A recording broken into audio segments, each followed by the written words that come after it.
Why the SEC needs to allow staking in exchange-traded products.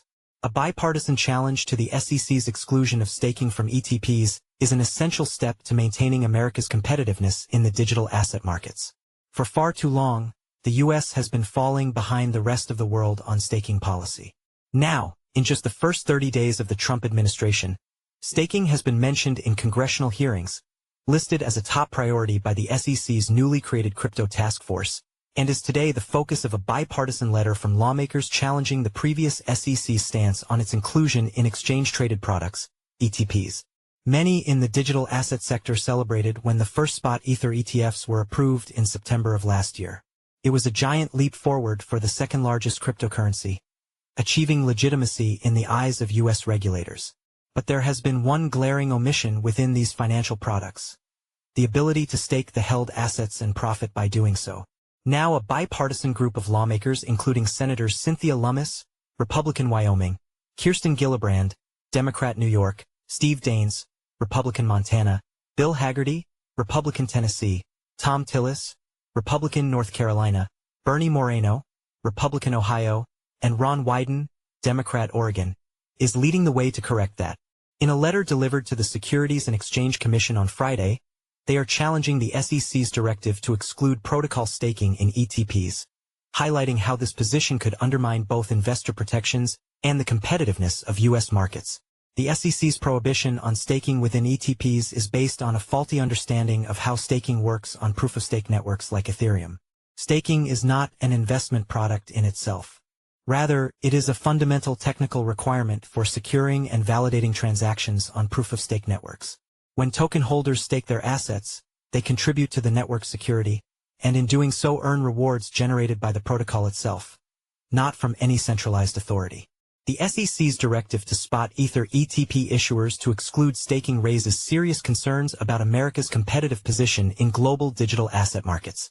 While the United States hesitates, other major financial centers including Switzerland, Canada, Germany, and Australia have embraced staking in their digital asset ETPs, recognizing its integral role in network security and operational stability.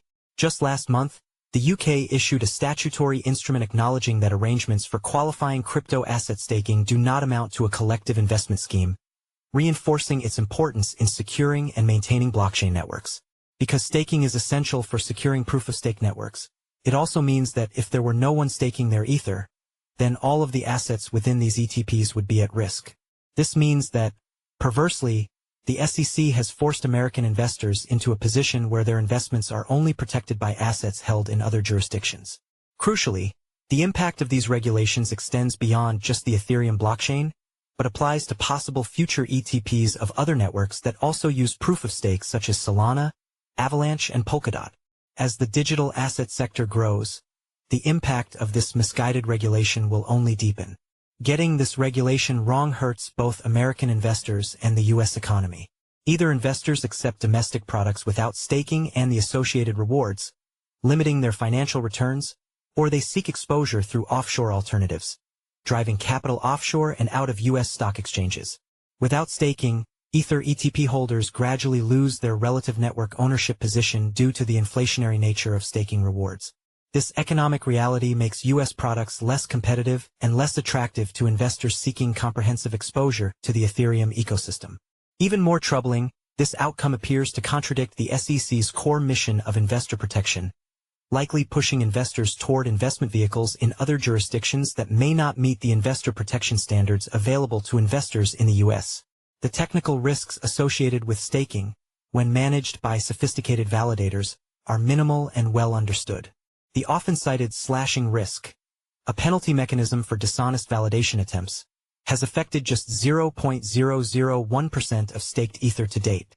This data suggests that the SEC's cautious stance may be disproportionate to the actual risks involved. As we await the SEC's response to the important questions raised by Congress, American investors continue to be at a distinct disadvantage.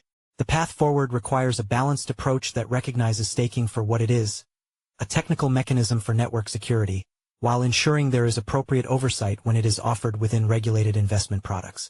As the letter rightly points out, while only Congress can create a comprehensive regulatory framework, the SEC has the authority to permit staking in ETPs.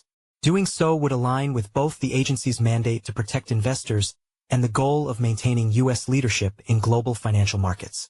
The bipartisan congressional letter to SEC Commissioners Uyeda and Pierce endorsing protocol staking in digital asset ETPs is a significant milestone for investors, both crypto-native and institutional. With Uyeda having criticized what he has called the weaponization of the SEC's enforcement functions and crypto advocate Paul Atkins being nominated to take over the role of SEC chair, we have a rare opportunity to make progress on one of the most common-sense issues in the digital asset landscape. It's beyond time for the SEC to assume a leadership position when it comes to protocol staking, which powers the digital asset sector. This befits the aspirations of the American economy and the Americans who rely on it.